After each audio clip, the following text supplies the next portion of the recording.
네, 진행되는 동안에도 계속 중국 증시와 관련된 뉴스들 그리고 현재 지수 좀 발빠르게 정리해드리고 있는데요. 새롭게 좀 뉴스 나와서 이 내용 좀 체크해드립니다. 조금 전 블룸버그 통신을 통해서 보도된 내용이고요. 지금 중국 정부 쪽에서 이번에 좀 폭락을 한 차례 겪고 나서 좀 대대적인 개입에 나선 것으로 알려지고 있습니다. 당초에 좀 문제가 됐던 것이 이 대주주 보유 주식 매도 제한이 풀린다. 이로 인한 우려감 때문이었는데요. 원래 이 해제 예정된 날이 오는 8일이었습니다. 그런데 이 부분을 그대로 제한을 그대로 가져간다라는 내용이 지금 현재 보도를 통해서 전해지고 있고요. 지금 상장 주요 기업들에게 중국의 증권감독위원회에서 구두로 이 부분을 요청한 것으로 알려지고 있습니다. 현재 하지만 중국 증시 같은 경우는 약간 좀 마이너스권에서의 흐름을 좀 보여주고 있는데요. 현재 상해 종합지수는 0.89% 하락하면서 3,265선 부근 지나가고 있습니다. 우리 증시 오늘은 좀 반등하지만 이 부분을 믿어봐도 될지 여기에는 의문부호가 달립니다. 좀 더 자세한 내용 내일장 미리 보기에서 KTB 투자증권 김윤서 연구원과 함께 나누겠습니다. 연구원님 안녕하세요. 네, 안녕하세요. 내일 증시 방향성에 대한 힌트 저희가 좀 궁금합니다. 국내에서는 어떤 힌트들이 있을까요? 네, 계속해서 조금 이제 불안정한 시장 환경이 좀 지속될 수밖에 없을 것 같습니다. 일단 기본적으로 그 환율이 가장 좀 큰 문제인 것 같은데요. 위안화가 계속해서 좀 약세 흐름이 좀 지속이 되고 있고, 단기적으로 이제 위안화가 좀 더 약해질 것이다라는 기대 심리가 굉장히 강한 상황이죠.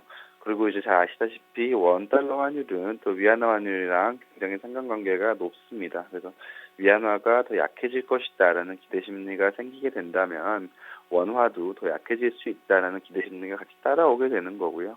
이런 관점에서 이제 외국인들은 그렇게 되면 이제 환손실이 발생을 하겠죠. 한국 주식을 사면 그 한국 주식을 사서 보유하는데 원화 가치가 떨어지면 아무튼 환손실이 발생하기 때문에 한국 주식의 이제 기대 수익률은 낮아지게 됩니다. 그렇기 때문에 이런 시점, 이런 그 국면에서는 외국인 수급이 굉장히 좀 안 좋을 수밖에 없고, 그런 상황에서는 국내 증시의 방향성 자체도 굉장히 좀 변동성이 크고 좀 불확실할 수밖에 없습니다. 그래서 내일도 좀 이런 환경이 계속될 수 있을 것 같고요. 외국인 수급이 좀 단기적으로 개선이 되려면 위안화가 약세를 멈춰야 되는데 아직까지는 조금 그것을 기대하기는 좀 어려운 그런 시점인 것 같습니다.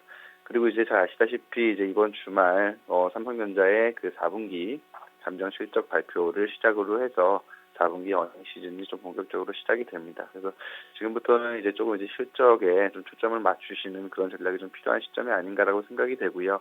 실적 시즌이 되면은 아무래도 밸류에이션이 좀 높은 그런 주식들은 부담이 커질 수밖에 없습니다. 좀 이제 그 고 밸류에이션, 고 멀티플 종목들보다는 조금 이제 저평가된 저멀티플 업종들, 그리고 이제 실적 서프라이즈 가능성이 높은 그런 업종과 종목 중심으로 좀 접근하시는 그런 전략이 필요한 시점이 아닌가라고 좀 생각하고 있습니다. 내부적으로는 실적도 그렇고 수급도 그렇고 약간은 좀 부담스럽네요. 해외 쪽에서는 어떤 부분 집중해 볼까요? 네, 서두에 좀 말씀드렸지만 위안화가 좀 추가 약세를 멈춰야 하는데 이 부분이 좀 쉽지 않은 것 같습니다.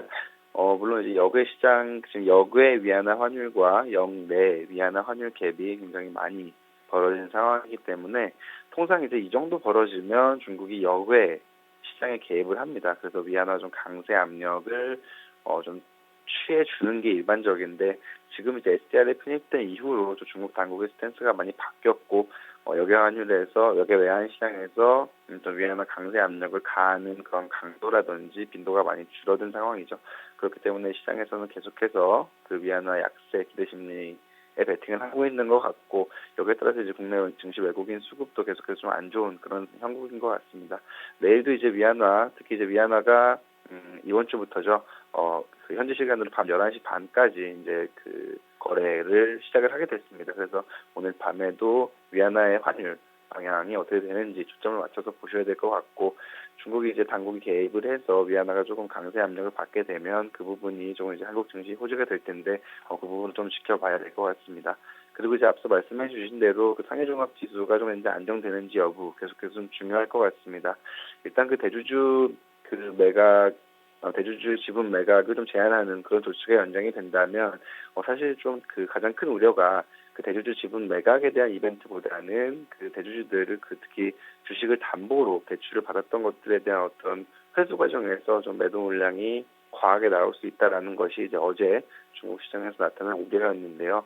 이런 부분들이 좀 완화가 될 수 있을 것 같습니다. 그래서 이 부분은 분명히 어제 그 과대 낙폭을 좀 되돌릴 만한 이슈가 될 수 있을 것 같고, 이것 때문에 이제 국내 증시를 포함해서 해외 증시가 많이 빠졌었는데 그 부분들 조금 이제 기술적으로 반등이 나타날 수 있을 것 같습니다. 그래서 이 부분들이 좀 온전하게 오늘 밤에 해외 증시에 반영이 된다면 이런 분위기는 내일까지 좀 더 국내 증시에는 긍정적으로 작용할 수 있지 않을까라고 생각하고 있습니다. 그럼 내일장 전략 간략하게 들어볼게요.